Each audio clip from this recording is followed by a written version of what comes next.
Today, I would like to discuss about allotment and allottees. Ano ba ang bagong batas na inimplement sa Magna Carta of Filipino Seafarers with regards to payment and delivery of allotment? Ang allotment ay dinidefine na ngayon as 80% of the seafarer's salary, hindi na basic wage. When you say about salary, it is the basic wage plus guaranteed overtime for ratings or fixed overtime for officers. Yan ang nakasaad sa IRR ng Magna Carta of Filipino Seafarers. Ngayon, kung merong allotment, meron dapat allotee. Sino nga ba ang allotee? Ang allotee ay ang designated pinapadalahan ng seafarers ng part or full na 80% na dinidemand ng batas. At ito'y ibinibigay niya sa manning agency. Ang manning agency ay susunod lamang kung kanino at magkano ang ipapadala ng seafarer sa allotee niya. Hindi pwedeng baguhin ng manning agency ang allotee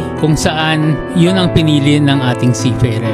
Wala po kaming karapatan. Wala pong karapatan ng isang manning agency na baguhin ito dahil ang nagdidesisyon nito ay ang seafarer. Siya yung nagtatrabaho para kitain ng pera at siya rin ang magdi-decide kung kanino niya to ipapadala. Ngayon, may nagtatanong, kung ako ang asawa, ako ba dapat ang allotee? Depende po yan sa seafarer. Kasi siya ang magdi-declare kung kanino niya ipapadala ang allotment. Pero ano nga ba ang pinagkaiba ng allotee sa beneficiary? Ang beneficiary ay ang tumatanggap ng death benefits ng isang seafarer kung siya ay mawawala. Ang beneficiary ay kailangan magpakita ng proof na siya ang talagang dapat tumanggap ng benepisyo ng seafarer. For example, ang makakatanggap kung may asawa ang seafarer, kung married, ay ang asawa, legal na asawa. Paano nating masasabing legal na asawa? Magpe-present po siya ng marriage contract. Ngayon, kung halimbawa, ang seafarer ay